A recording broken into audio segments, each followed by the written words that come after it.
আমার কবিতার শিরোনাম একটি মেয়ের উপাখ্যান। এর একটু প্রেক্ষাপট বলি। আমরা বহুবার থানচিতে গিয়েছি, আমি নিজেও হারিয়ে গিয়েছিলাম।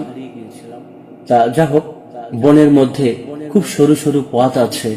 আমরা খুশিতে আনন্দে যেতে যেতে অনেক সময় পথ হারিয়ে ফেলি। ঠিক এরকমই একটি কল্পনা থেকে আমার কবিতা একটি মেয়ের উপাখ্যান।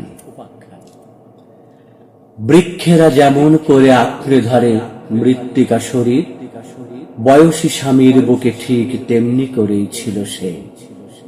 পাহাড়ের কোল ঘেঁষা ভিন্নতর জীবনের ঘরে, ঘরের অর্ধেক জুড়ে বসবাস, সম্মুখে দোকান, ছোট্ট চায়ের দোকান একা একা চালাতো মেয়েটা।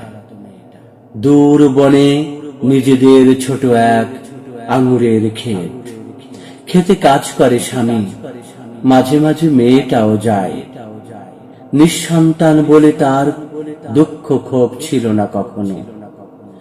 একদিন তড়িঘড়ি কি জানি কি খেয়ালের বসে, দোকানের ঝাঁপ ফেলে বিকেলের রোদ মেখে গায়, দুহাত ছড়িয়ে একা হেলে দুলে ছুঁয়ে বৃক্ষলতা, উচ্ছ্বাস উল্লাসে হেসে ফড়িংয়ের মতো নেচে নেচে পাহাড়ের আঁকা বাঁকা সিঁথি সরু বনপথ ধরে সেই দিকে ছুটে চলে যেই দিকে স্বামী আর ক্ষেত।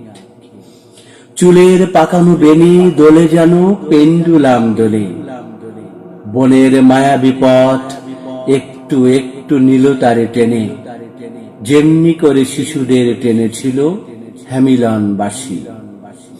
ঘোর কেটে গেলে পর স্বাভাবিকে ফিরে আসে যেই, বিস্ময়ে তাকিয়ে দেখে এই পথ সেই পথ নয়।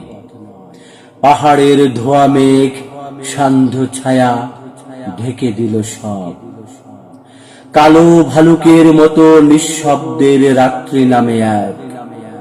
নক্ষত্রেরা মরে গেল সেই রাতে, চাঁদ দেয়নি আলো, জোনাকিরা আসে নাই মেঘবনে দেহবাতি জেলে। জানে না পথের মাপ, ঘূর্ণি পাকে আধার দুর্যোগে, বুঝিবা মেয়েটা খুব কেঁদেছিল, শোনে নাই কেউ।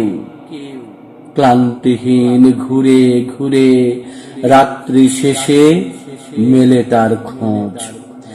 যেভাবে ক্ষুধার্ত বাঘ প্রাণীদের কামড়ে ধরে মেরে মাংসের আহা